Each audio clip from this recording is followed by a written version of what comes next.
Thanks for tuning in to Helping Make Sense, where we try to simplify the world of finance so you can make the most of your money and knowledge. Today, we're going to talk about how much savings is enough, how much should I have on hand, how much do I need to save. This answer can depend a lot on your specific situation. Generally speaking, the guidance that most financial experts would recommend is to have a 3 to 6 months worth of expenses emergency fund, so that in the event that something happens, somebody gets into a car accident, somebody loses their job, there's a few month buffer there that you don't have to worry about bringing money together to cover the essentials like rent, groceries, and so on. If you're asking yourself, would I fall closer to the 3 months or to the 6 months? Here's a couple things to think about that can help you with that decision. If your income is very secure and your industry or job are very secure, you can probably lean closer to the 3 months, because the odds of you losing your job and or not being able to get into another one promptly are probably pretty low.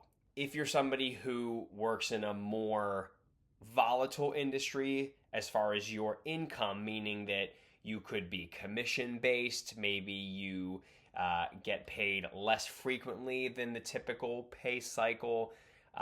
If you are if you're in a single income household, you may want to be closer to that 6 months worth of expenses as your safety net in the event that something happens. To be very clear, the 3 to 6 month emergency fund is for emergencies. Eating out, vacations, shopping, those aren't really emergencies, right? If you start to dip into that 3 to 6 months savings, where do you draw the line as far as leisure, fun, etc., versus true emergencies? Things like unexpected accidents, perhaps a death in the family, loss of a job. Those are more appropriate situations where you would dip into this 3 to 6 months worth of emergency reserves. If you did need to go into this account for any reason to utilize this buffer, I would also encourage you to, when able, replenish it as promptly as possible, just so you have that buffer rebuilt back up. As far as what type of account to put your emergency fund in, your emergency savings in, generally speaking, a high yield savings account is good. High yield savings accounts are just standard bank accounts that are offered by, of course, banks, where the yield or the percentage that you're making on that money is higher than average. Those rates are always changing. So if you can get a high yield savings account with even 3 or 4% return, that's pretty good. And again, that money is just sitting there. Your goal is to not touch it. And the benefit to having it be high yield is that you're getting a little bit back on that money too. So if you check back in 6 months, a year, and you have $10,000 in there, it may have become, depending on your percentage rate, $10,300 or something like that. Another option when it comes to how much money should I have saved, another important question to ask yourself is, what might I use this for? We talked about how it's appropriate to use the emergency fund for emergencies.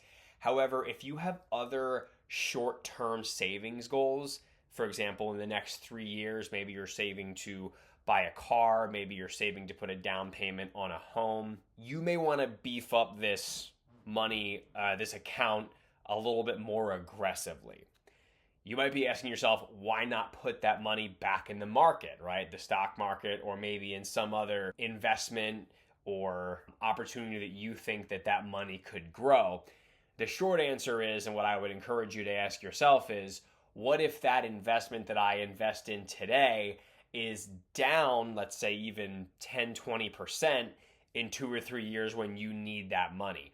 Well, now you have to ask yourself, am I going to sell that investment at a loss, meaning take less of my money than I had already, or am I going to wait for it to go back up And if so, what is that point? At what point would I then take it out? When it comes to your short-term savings goals, you want to keep that in a very accessible account, what is known as liquid in the industry. Liquidity just means closeness to cash. So cash is very, very liquid.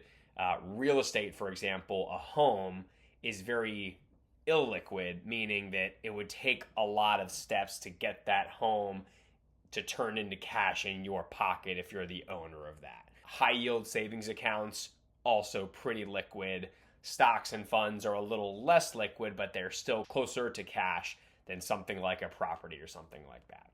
It's also a good idea if you anticipate other shorter term expenses that you may have, like the holidays, gifts, activities, things that you know you'll be spending. Good to keep those in a high yield savings account as well. Again, this is beyond the 3 to 6 months worth of expenses. When we start talking about, and this is a very different conversation, but when we start talking about long-term saving, retirement, and so on, that's when we want to look to other types of investments and basically plan to not touch that money at all, because that will ride the stock market wave where, whether it's up, down, or wherever, you don't worry about it because you don't need it in the short term. So as you all ask yourself, how do I know if I have enough in this moment? You might want to ask yourself, could I handle losing my job, or perhaps my partner losing their job, or a major medical bill without panicking? Another question you might ask is, would I need to put some type of emergency on a credit card? Do I sleep better knowing that I have cash set aside? And a majority of Americans do not have $1,000 that they can just come up with. For most people, having this 3 to 6 months savings goal will be beyond what the typical American has, and it should significantly alleviate any stress that you may have as it relates to money problems.